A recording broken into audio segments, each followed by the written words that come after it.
The broadcast is now starting. All attendees are in listen-only mode. Hello, everyone. I'm Rob Harrington, Director of Business Development here at Top Builder. Welcome to the 19th episode in our webinar series. Today's topic, core construction dashboards every contractor must have, will begin in a moment. If you have attended any of our webinars in the past, it's the same format. Now, the webinar today is being recorded, and we will send the recording and slides out to you tomorrow. And though all attendees are in mute, we encourage you to put your questions in the questions or chat, and we'll address them before we end our session today. Now, I will turn it over to Dave Knowles, Founder and Chief Product Officer for Top Builder and Contractor BI. Dave? Thank you, Rob. Can you hear me? Yes. Okay. Appreciate it. Okay, everybody. We really appreciate you guys joining today. This is probably, of all the topics that we have done, this is the most exciting. And we've been doing this for a very long time. We've done more than 19 for sure. But if you've been into our webinars before, you know we follow a very strict agenda, and we try to start on time and we try to end on time. And so what we'll do is we'll give you a quick webinar series update. We're going to go over the background of this wonderful topic that we're about to discuss today. We're going to do a poll question today, but we're going to do it a little bit different. We're going to ask you to put the item in the chat, the answer in the chat, and then we'll get the answers that way. I think that's going to be more effective. And then we're going to dive right into the core construction dashboards. We're going to walk through some slides, and then we're going to do a short demo. I'm going to walk you through these dashboards. Not every one of them, but I'm going to go over the high-level ones, and then we'll wrap up with a Q&A. Now, if you have a question, like Rob said, go ahead and plug your question into the chat, and we're going to pick up all those. And at the end, what we want you guys to do is, and you can do this anytime during the webinar, please, is if you have a core dashboard you would like to see, or if you're dealing with some, pain point or some hot button that you want to address with maybe some dashboards or analytics, go ahead and throw that into the chat button as well, and we'll capture all of those. I think that's we're going to try this for this webinar, and I think that's going to work pretty well. It's more real time anyways. So, and by the way, the QR code up in the upper right-hand corner does work.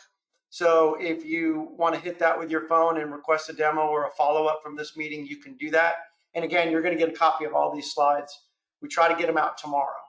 Okay, so real quickly, let's do the webinar series update.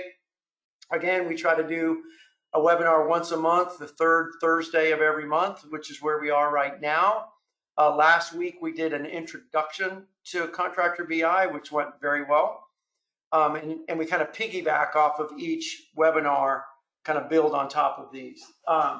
So next month, what we're going to do is we're going to do a deep dive into the financial dashboards, which is very, most people are very passionate about that, especially if you're a chief financial officer or a financial manager.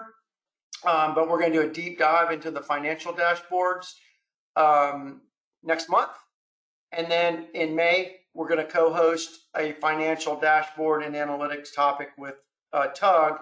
If you don't know who Tug is Sage User Group. It used to stand for Timberline User Group, but it's now the User Group because they have so many products. Okay. Again, we're going to send out a recording after the webinar. And then finally, if you can go see all of our webinars, if you go to topbuildersolutions.com, either resources or videos, and you'll be able to see all the past videos, and past webinars, upcoming webinars are there as well. Okay, super cool. All right, so I'm going to do a little bit of background, and then we're going to do a quick poll question. Okay, this is an extremely, extremely important topic.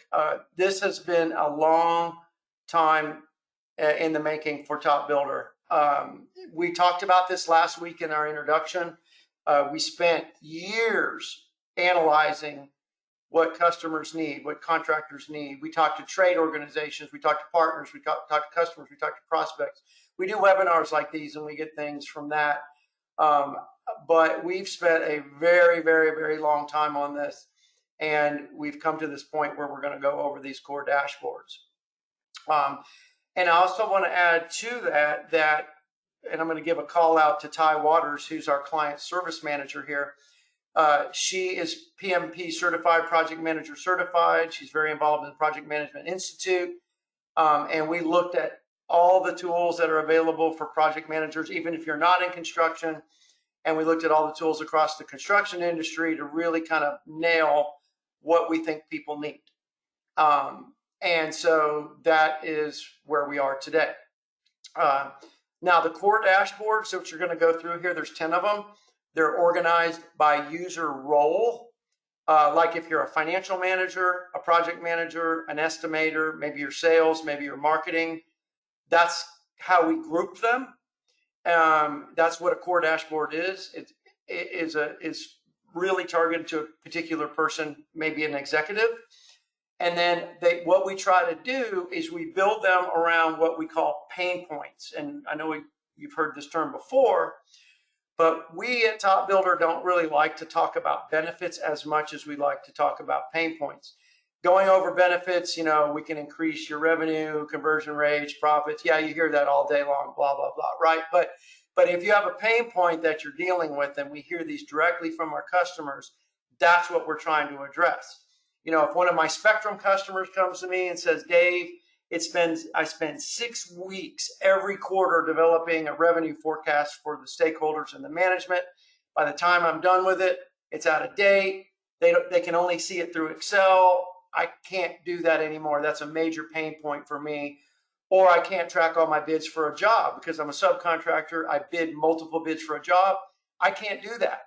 These are pain points that our customers and contractors deal with, and that's what we're trying to solve today. So when I go through the core dashboards, we're going to talk about pain points, not benefits. Okay? Now, a dashboard is a collection of charts and analytics. A dashboard or a core dashboard could be more than one dashboard because you really can't fit all of the data on one screen. Just wanted to make sure you know that, and also make sure that you know that all of the dashboards that we share with you can be modified to fit your needs. We say this all the time. There are no two contractors that are the same. Even if you do the same type of jobs, electrical contractor, whatever, there's no two contractors that are the same. And so everybody does things different. And all these dashboards can be modified by you or by us or by one of our wonderful consultants that we work with who's also here on the webinar. Okay. And remember, we're talking about dashboards here, but behind the scenes, the data makes all this happen. And Top Builder has integrated with all these different platforms and types of platforms, accounting and everything to make all this happen. And that's very important to know behind the scenes all this stuff is going on. Okay, so real quickly, the poll question. If you have something that's hot on your mind, a pain point that you are dealing with right now or you'd like to see in a dashboard, plug it into the chat for me, and I'm going to try to keep an eye on that. And then when I get into the dashboards and I start telling stories, real world stories about how our customers use these things, I can weave that into the storytelling exercise. Okay. I don't see anything yet. All right. I'll keep an eye on it though. Okie dokie. So, and again, do that anytime during the webinar. If you have something that's hot on your mind, plug it in the chat and we're not going to share it with everybody, but we want to know about it so we can talk about it. Okay. The core construction dashboards. These are them. Now, we obsessed, and Ty Waters, again, calling out to her because she did a lot of work on this stuff. We obsessed on how we were going to group these, how we were going to name these. I think it's not perfect, but this is what people want to see and what they want to hear. So this is how we organize those core dashboards. And keep in mind, they're always going to, you can always modify them. They're flexible. but this is how we organize them. Okay, so I'm gonna get into them real quick and we'll go through all 10 of these. And what we're gonna do is we're gonna talk about what it is, the pain points that they address, and then we'll talk about the metrics that we present in these dashboards to address these pain points. Okay, now the metrics can be changed. You could see something on a pie chart, a line chart, a bar chart, but the same metric, you could say, well, I'd rather see that on a line chart or, whatever. All of that can be changed within Contractor VI, just so everybody knows. Okay, so let's go ahead and start with the executive insights. Obviously, these are high-level folks. These could be managers, owners, CEOs, C-level people, investors, potentially, a major stakeholder in the company. And what this dashboard or this core dashboard does, it gives them access to what's going on at the company, very high-level snapshot of what's going on in the company and how are they tracking against their goals. And, the pain points that we hear every day is lack of visibility to what's going on. Where do we stand against our metrics? We can't forecast where are we against our goals? Those kind of things. We hear this every day. Okay. Now, one thing I want to say, because you're not going to see this in the pain points for all the dashboards, but every contractor we talk to pretty much has the same issues. First of all, it takes a lot of time to put together these dashboards using manual effort. Very time consuming. 2, it's out of date. It's not real time because the data changes, and it's not a real time connection to your job cost accounting or whatever. It costs a lot of money to do this stuff with manual effort, people involved, tools that are expensive, integrations that are expensive.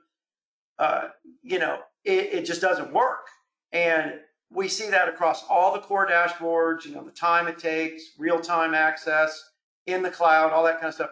All of those pain points apply to everything that we're going to talk about. But this is the executive dashboards. We're going to show weekly activity, progress against KPIs, and we're going to show financial performance, typical things. Where are we against the budget?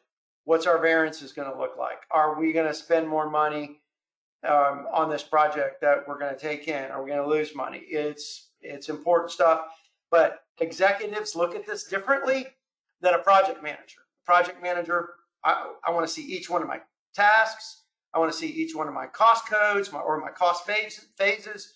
Are we going to lose money? Are we going over budget? Whatever. Okay. Executive views are different, and that's why it's a core dashboard. Moving down to number 2, which is project performance. Project performance comes in 2 flavors, essentially. We're talking about schedule delays and cost. So schedule, hours, and dollars. Okay. Also, labor productivity. Are we making the most of our workforce? Or, my goodness, are people sitting on the bench? Are they sitting on the bench, or are we overloaded? We're gonna start bidding projects that we don't have people to do the work. So very, very important from a project standpoint, project manager standpoint, and definitely the costs, down to the job phase level or the cost code level, whatever term you use. We want to make sure that we're looking at every single piece of information. We get it out of job cost accounting, whether it be Sage products or Spectrum or Acumatica or whatever it is you're using. We get down to that level and then we roll it up for you guys in these dashboards at the higher level. But you can see it at the detailed level as well. Okay, that's project's performance. Now, what we're going to do is we're going to get into the financial. This is a kind of a deep dive into the financial aspects of not just projects, but of the higher level part of the business as well. Are we going over budget? We talked about that already. Are we what does our revenue forecast look like? What do our commitments look like? Okay, I have a bunch of commitments out there because I have projects. I gotta pay subcontractors. I gotta buy the materials. I got, the equipment may already be there, but I got commitments, and I got to see what my cash flow and my revenue forecast is going to look like, or I can't run my business because I need money to buy all this stuff before the project is done. And then, of course, we're looking at, your variances, estimates to complete, how much we've got left. When I'm done with the project, what's it going to look like? It's going to be over budget. When during the project, where am I against my budget? Am I running over? Am I on target? And I'm not really sure how familiar everybody is with some of these terms, but we calculate these cost performance indexes. If you're right on budget, it's a 1. If you're doing good, it's above 1. If you're falling behind, it's below 1. And so we're doing all those in these dashboards as well. Okay, so that's financial health and performance. The next one, this is an interesting one, predictive analytics. This is a bit fun, but it's also a bit hard to explain. I'm going to do my best. So a good example of this is we've got customers and we have people really doing this stuff, and they really don't know what is the likeliness of them getting a job, okay, and probability, in other words. When will the job be awarded?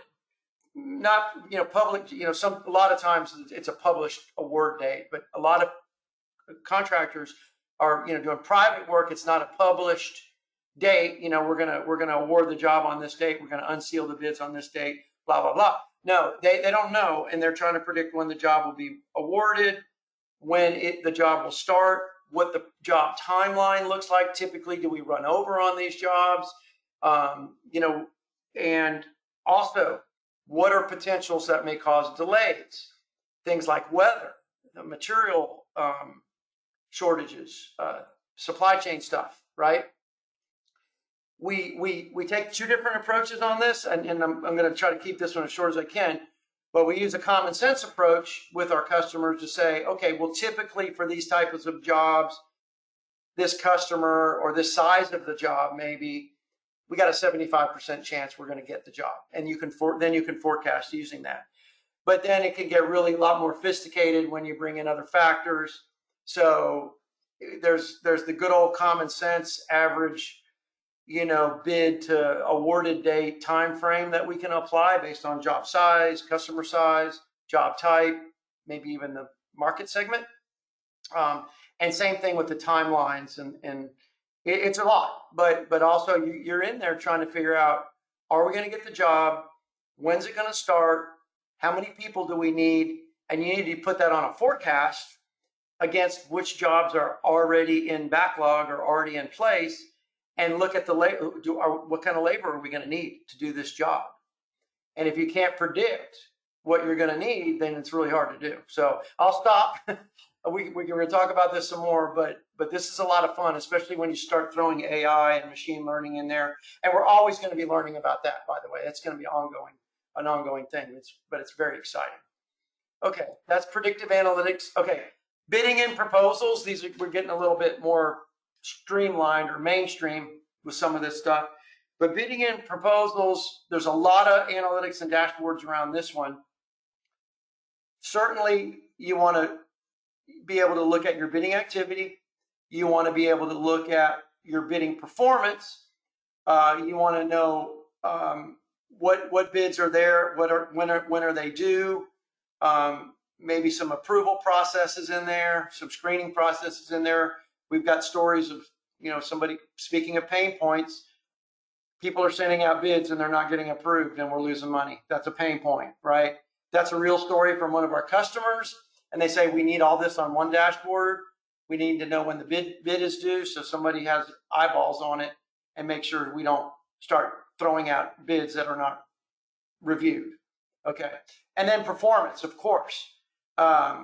We've got to make sure that we're converting at a healthy rate. If we're not, we need to go find out why, and we'll look at trends of that. Missed deadlines. I didn't think this was a big deal, but because usually they publish the bid due date. But I found out recently that it is a problem for some of our contractors that the dates are not documented and they're not on a dashboard or a bid calendar or something. That's a problem. Also, are we bidding all the jobs we should be bidding and avoiding the ones we should be avoiding? That's a kind of a broad statement, but that is important, obviously. And, obviously finding those gaps. Like I said, we worked with NECA, National Electrical Contractors Association. They came to us, we started building these things for them, and they could quickly find gaps. We're not bidding private jobs, we're only bidding public jobs. That was a real thing. Or union jobs, or we're not bidding any non-union jobs. Those kind of things where they're plugging those revenue holes. Okay. And I'll show you some of these, but also obviously, why are we winning our jobs? Why are we losing our jobs? And then also, I think I said this already, but I'll say it again. We've got to be able to track our bids against a single job. If we're a sub, I know we have GCs in here as well, but when I'm bidding projects, I've got multiple bids going out for the same job. I need to look at that as one job, not 5 jobs if I have 5 bids. Okay, moving right along. Workforce and resource planning. Again, there is some overlap with these things, remember. And but if somebody, let's hypothetically, let's say you're a project administrator or a project coordinator, you're in the office, you're planning, or you're an estimator in the office preparing estimates, and you need to see what is my resource requirements going to look like, what are my labor requirements going to look like if I'm going to bid this job. I know I know it's going to start, and how does that look against all the active jobs I have in my pipeline? Am I overloaded? Then I may bid it really aggressively. If I'm underloaded, or I got people sitting on the bench, I may be a little bit more conservative, so I can be sure I get the job and I'm not losing a bunch of money because people are sitting on the bench. Okay, real stories from our customers. Okay, and then if you're on the flip side, if you're the project coordinator, you got to coordinate all these people, the resources, planning, all that kind of stuff, and you got to look out to the future. Okay, what we've got going on, when are people rolling off, when is equipment rolling off, whatever, and then where am I gonna put them, and there you go. I think that makes sense. So I'll stop there. Okay, lead. This is a busy one. Can you tell that we're also a CRM, but lead and sales and lead management. We could probably talk about this for a week, but sales and lead management is not just looking at your pipeline, conversion rates, and things like that. That is obviously something we're going to do. But what are the trends? Are we getting better, or are we getting worse? Are we getting more bid opportunities for this customer, for repeat customers, for this industry, for this job type? What's going on? What are the trends? Am I getting more jobs or less jobs over time? And we know things are seasonal, so we got to keep track of that. But my goodness, when you only look at a snapshot of what is in your funnel, you can't spot these trends. And I can't emphasize it enough. I mean, for our own business, we've gone back years, and one of these charts, I'll pull it up here, has a 5-year trend of conversion rates, and how many jobs have we won, also conversion rates. And we could look at our business and say, well, we convert basically the same every single year. Same with you guys. You're converting bids at about the same rate every year. So you can assume you're going to continue to do that moving forward. But if you want to grow your business, I got to get more bid opportunities, or more qualified bid opportunities. So that's where you focus. You focus on marketing and business development. Okay. Also, how are things moving through the funnel? Are they stuck in the funnel with aging? Where are all my leads coming from? Are they converting? Look at repeat customers. Do we have a drop? My goodness, we have a drop in repeat customers. What happened? Did we screw up a job? Did we make somebody mad? Do we have a competitor out there? Right? Okay, so that is so important when looking at this stuff. All right. Can you tell I'm passionate about this? Okay, so next, marketing and business development. It's very similar to lead and sales. But what you're looking at here is you're looking at, where are my leads coming from and what's going on with my business development activity. Some of you guys do events, trade shows, conferences, and you're spending money on that, obviously, and you want to track those events and see what kind of leads you're getting, how are they converting, and then all the different lead sources. I know people pay for these leads, Building Connected, Construct Connect, Dodge, you know the ones that I'm talking about. Even Procore has bid imitations as well. I don't think you pay for them, but that's money. And am I getting my ROI on those things? Or am I spending a lot of time sifting through a lot of crap, which is expensive?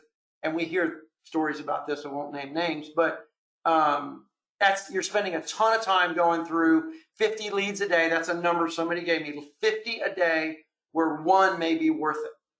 Okay, let's monitor those things and see where we need to spend our time, where we need to spend our money. That way, you're focusing your energy on things that are going to make you money. These are fun.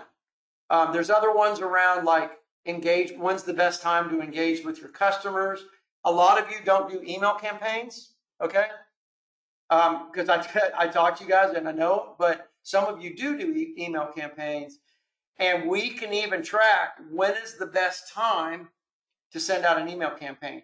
When are you getting the most opens? When are you getting the most clicks? Pretty cool. All right. Next, where am I here? Down here. Okay, workforce performance. This is an interesting one. Okay, is your team getting their work done? Are they completing their tasks on time? Are they not completing their tasks on time? How is your employees being utilized? So there's a really cool core dashboard that shows all of your workforce and month over month percentages. Okay, they're only 50% utilized on different, if you're a project manager on projects over time. It's really cool to look at that and say, well, man, we're not utilizing our own people, and labor's typically an issue anyways. Hopefully it doesn't stay that for long, but yeah, I think you get it. Now,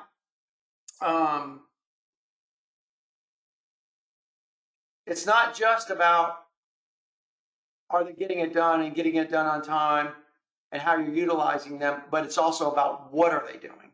And there's charts out there. And if you're business development, we talked to an electrical contractor 2 days ago, and they're tracking activity for major customers, accounts, and they want to make sure our business development team is out there calling the customers, meeting with the customers.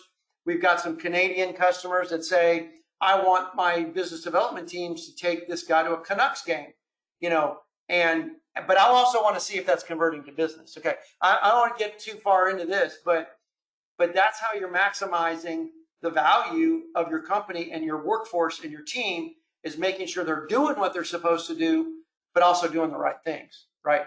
Okay. Okay, this was a surprise to me. Now this is not necessarily one that we got from talking to customers directly or from the industry directly. This is one that we got from our own experiences with thousands and thousands and thousands of contractors. Okay, first of all, in the construction industry, we all know this, that the data is it's all over the place, and it's unstructured and not being used.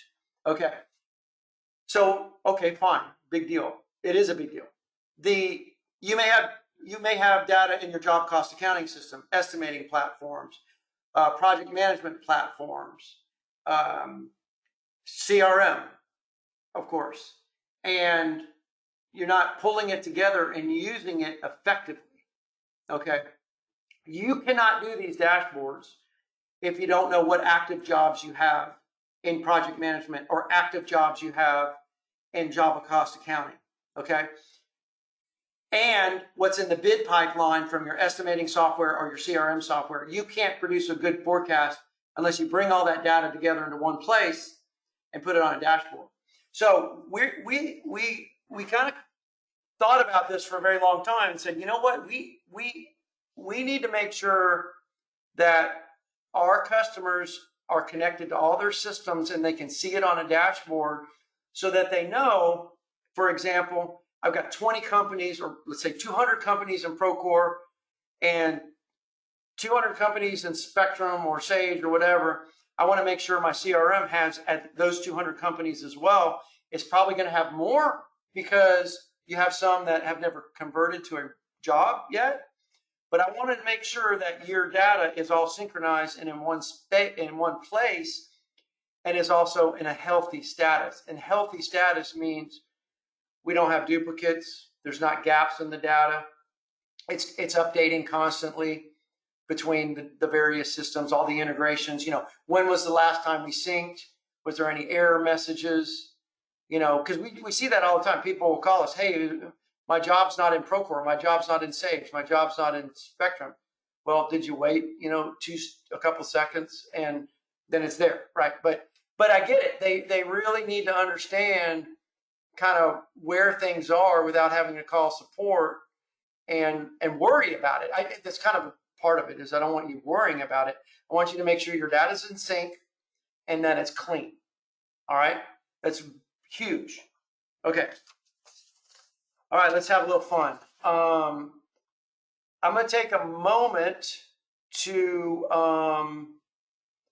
go through the demo, and I'll give you a second to pop some questions in there, or maybe even add a pain point that you're dealing with, and I'm going to get a sip of coffee real quick. All right, so we are at 11:32 or 1:32.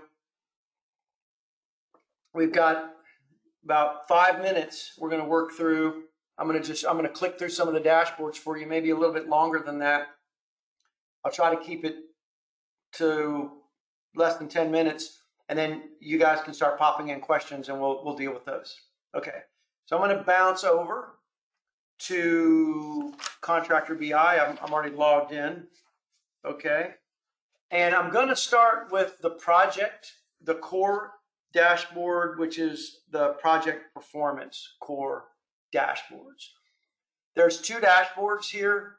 Okay, and before I get started here, I just want you to know that this menu, there's a lot of dashboards in this menu option, and sometimes people will tell us, you know, it's a little cluttered and can't make a lot of sense of it, but you can reorganize it, rename it, and get rid of them if you want, if you're not using them, and clean it up. This is just the full catalog of all the dashboards. Just want you guys to know that. All right. So the financial, we're looking at projects, financial performance in the project. So this one is going to show you, of course, you're going to look at the estimate versus actuals and what the estimate at completion will look like. And by the way, don't get too literal with some of these numbers. We actually use real data when we do our demos and we do our webinars from accounting systems, you know, Spectrum, Sage, whatever. We don't mock up the data. So we have to take real data and tweak it so that we protect our customers' data, change the job names, change the number. And sometimes it gets a little wonky, but I think you'll be fine. All right. So we're looking at estimates versus actuals here. And we're looking at the estimate completion, and you're comparing it to the original budget. Are we going to be over or are we going to be under? And you're going to see here that we're going to be over by quite a bit on this one, which is really, I mean, this is what my variance or my cost variance at completion is going to be. We're going to lose $1 million, $1.4 million, or close to that on all these projects. Now, you can select one project here, and you can just look at completed projects. You can just look at projects that are in progress, but I think you get that. Okay, percent of target. When we talk about target or estimate, we're talking about our budget. What is our estimate or our original budget? Like I said, we're going over, and that's just 10%. That's the way it goes. And then cost performance index. Like I said, sometimes I struggle with the names and the calculations in my head, but cost performance is, if you're a 1, you're going to end up directly on schedule cost-wise. Your budget's going to meet your actuals. If you're above 1, you're going to make money off of this, more money off of this, so your actuals will be below your budget. And then if it's a less than 1, you're going to go over budget. That's the best way I could say it. I think you guys can understand this pretty self-explanatory. Each project, what is our budget? What is our spend, actual spend? And are we going over? Yes, we are on that one. Some of them, I guess there's one here. Budget is 225, total 194. We're going to be under budget, at least at this point on that one. So you can see budget, total spent, percent of target. Where are we?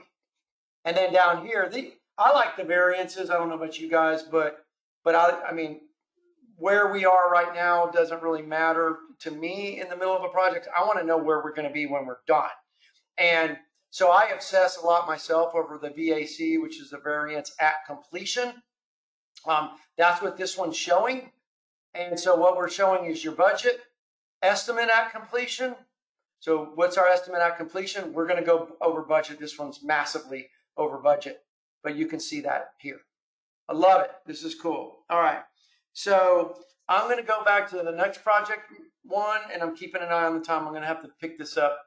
Now, this is the project. This is the other project management one, and this is more about the schedule, not necessarily the dollars.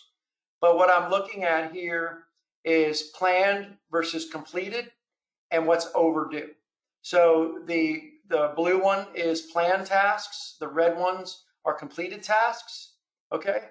So we haven't completed everything on this one, and we've got some overdue tasks. So that's going to affect our schedule.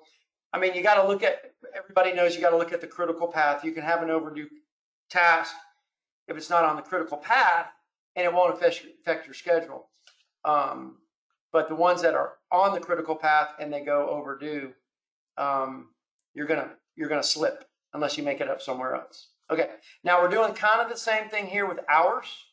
This is the estimated hours versus actual hours.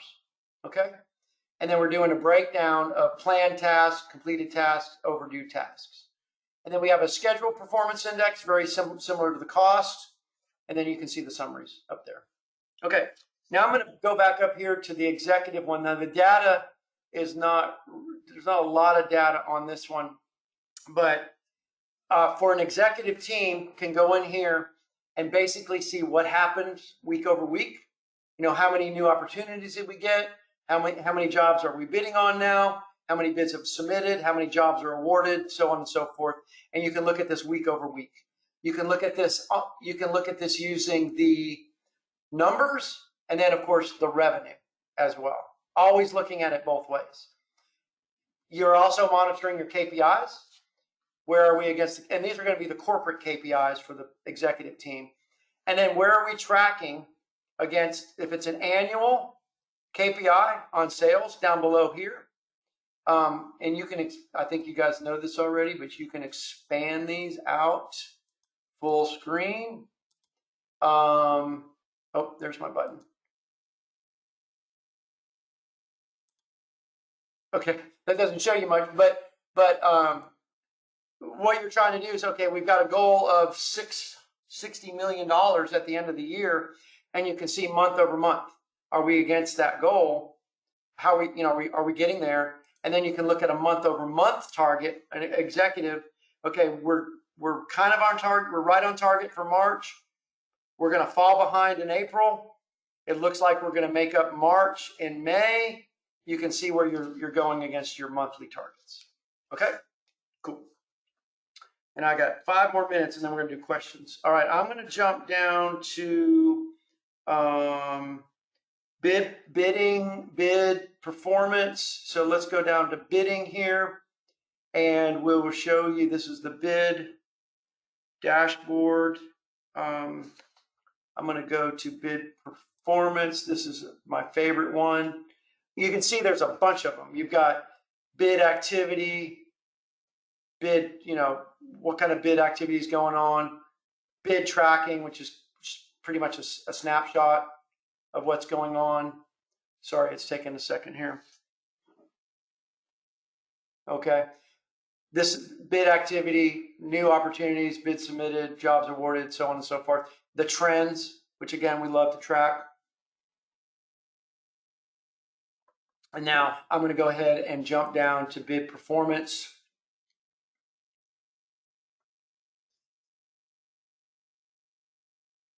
Okay, bid performance, we're looking at win rates.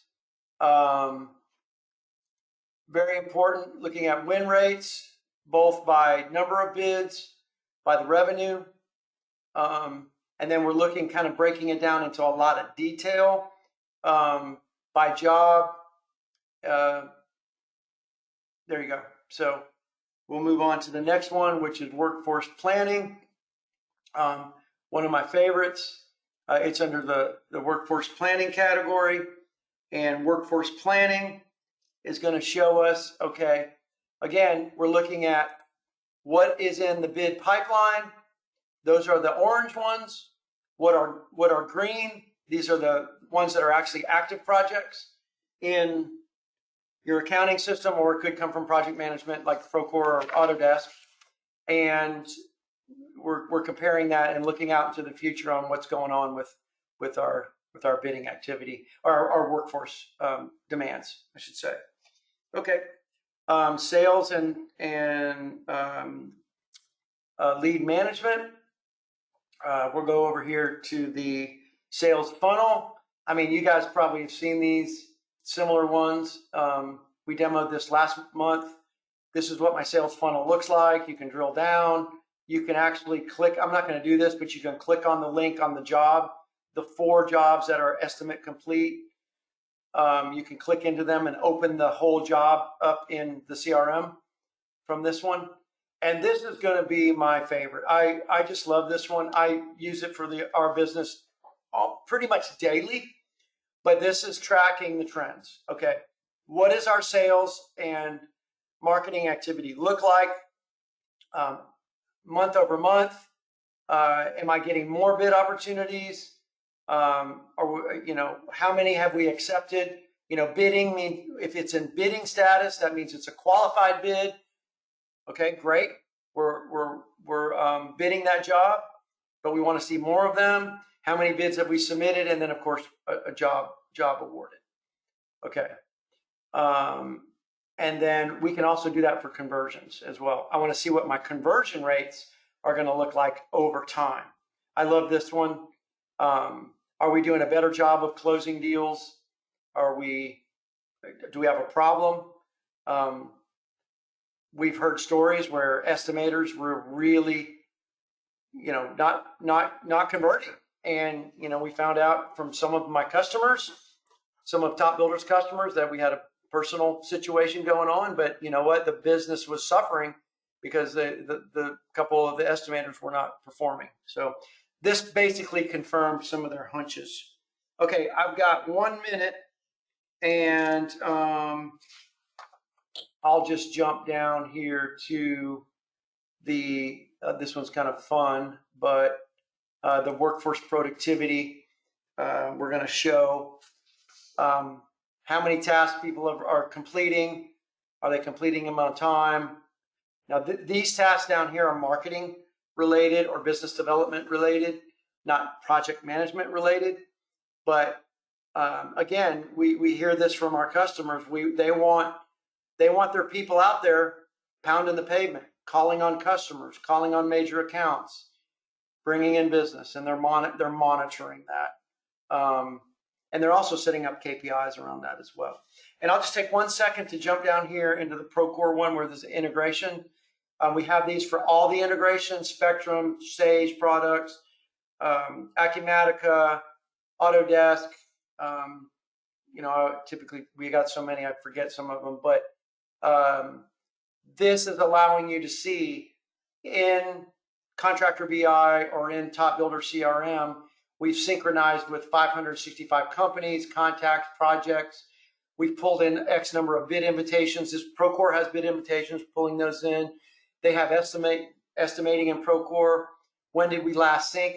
That's not a typo. That's a real number. This is the demo account, and we haven't synced since. We don't sync all the time in the demo account. And then what's going on with the projects. Here's all the projects I've got going on in Procore. There you go. All right. So that wraps it up. I nailed it. 1:45. Rob, do we have any questions or comments or anything to share? I don't see any, Dave. I don't either. That's weird. Okay. Well, I'm going to go back up to this slide really quickly and let everybody know that if you do have questions, want a demo, you want a deep dive on any of these dashboards, we'd love to sit down with you and go over it with you and discuss your pain points. Okay. And if you have a pain point that you want us to deal with, we're gonna do everything we can to solve it. Because that's how we do things. We, like I said, we don't talk about benefits necessarily. We like to talk about pain points and how we solve those. Hopefully we can do the same for you all. So, okay, I'll wrap it up. And again, we'll get a recording out. You'll get a copy of these slides, and then you'll be able to see when our next webinar is. We'll send out emails for the next webinar. Thank you all.